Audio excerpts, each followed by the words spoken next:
दोस्तों नमस्कार, मैं हूँ Subhash Yadav motivational story speaker. आज आपके लिए एक ऐसी स्टोरी लेके आया हूँ जो आपके अंदर तक आपको झिंझोड़ के रख देगी। अगर आप ज़िंदगी में परेशान हैं, दुखी हैं, तो ये स्टोरी आपके लिए है। मेरी स्टोरी को ध्यान से सुनते रहिए और मेरे वीडियो को देखने से पहले मेरे चैनल को सब्सक्राइब कर दीजिए और बेल आइकन वाला बटन भी दबा दीजिए। बहुत समय पहले की बात है। एक लड़का घर में रहता था और बहुत आलसी किस्म का था और सोता रहता था और खाता रहता था। उसको काम करने में मन नहीं लगता था, तो लोग उसको आलसी बोलने लगे। उसको कुछ लोगों ने बोला, पास में ही एक आश्रम है, आप वहाँ चले जाओ और वहीं खाना और रहना सब फ्री है। वो लड़का बहुत खुश हुआ इस बात से कि चलो अच्छी बात है, हम वहाँ चले जाते हैं, वहाँ खाएंगे पिएंगे आराम से रहेंगे।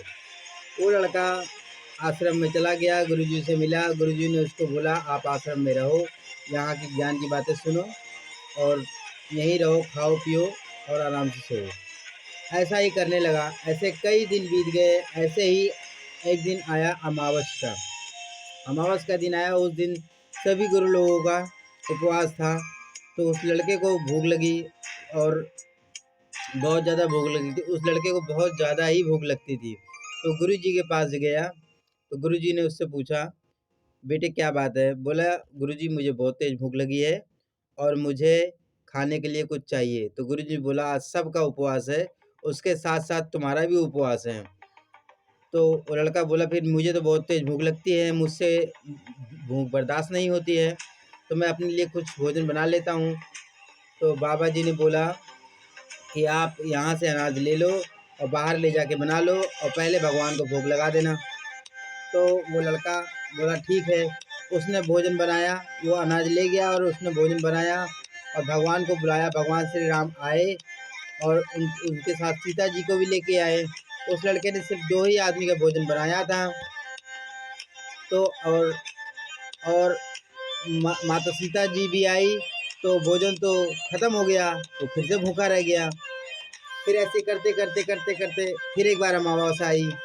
फिर उसने भगवान से पहले बोल दिया, हे भगवान, इस बार आना तो मुझे बता के आना कि कितने लोग आने वाले हैं और मैं ज़्यादा भोजन तैयार करके रखूँगा। तो वो लड़का ऐसा है, इस बार उसने 3 से 4 लोगों का भोजन बनाया, खुद को जोड़ करके। लेकिन भगवान इस बार काफ़ी लोगों को लेके आए। भगवान सीता माता को भी लेके आए, हनुमान जी को भी लेके आए, लक्ष्मण जी को भी लेके आए और 2-3 देवताओं को लेके आए। फिर से भोजन कम पड़ गया, भोजन खत्म हो गया, वो लड़का फिर से भूखा रह गया। ऐसे ही करते-करते फिर तीसरा अमावस्या आया। तो इस बार उसने सोचा कि मैं भोजन बनाऊँगा ही नहीं।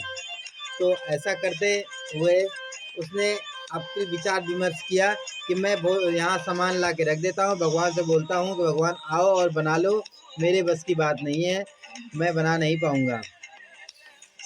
उसने भगवान से प्रार्थना करी, भोजन अनाज ला के वहाँ पे रख दिया।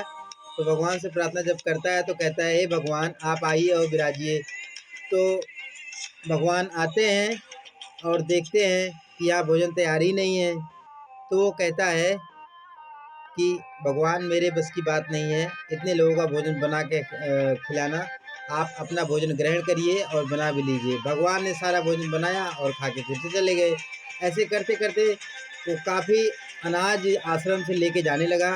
इस बार गुरुजी ने उससे पूछा कि तुम भोजन तो एक आदमी का ही बनाते हो, लेकिन इतना अनाज क्यों ले जाते हो? तो उसने बोला, भगवान आते हैं और खा जाते हैं। इस बात पे गुरुजी को शक हुआ है, कहीं अनाज ले जाके बेच तो नहीं देता है। तो फिर से वो अनाज ले गया और इस बार फिर वैसा ही काम किया। तो गुरुजी उसको देखते रहे। उसने भोजन भी नहीं बनाया, अनाज भी खत्म हो गया। गुरुजी ने उससे पूछा कि आखिर तू कर क्या रहा है? तू पागल हो गया है? तो गुरुजी को भगवान दिखाई नहीं दिए। तो लास्ट में उसने बोला, हे भगवान, सब मुझ पे आरोप लगा रहे हैं कि मैं अनाज का दुरुपयोग कर रहा हूँ, नुकसान कर रहा हूँ। आप कृपया भगवान को भी, उनको गुरुजी को भी दर्शन दीजिए और बताइए कि आप ही ये भोजन खाते हैं, मैं भोजन नहीं खा पाता हूँ, मैं हर बार भूखा ही रह जाता हूँ। तो भगवान ने विनम्रतापूर्वक वहाँ दर्शन दिए और बोला कि मैं इनको दर्शन नहीं देना चाहता हूँ, क्योंकि ये सरल नहीं है और तुम सरल हो।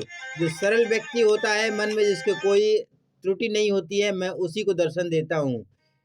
कहानी से हमें सीख मिलती है कि हमें ज़िंदगी में सरल रहना चाहिए, अंदर से साफ रहना चाहिए, तभी हमें भगवान मिलेंगे, तभी हमारा कोई काम हो पाएगा। नमस्कार।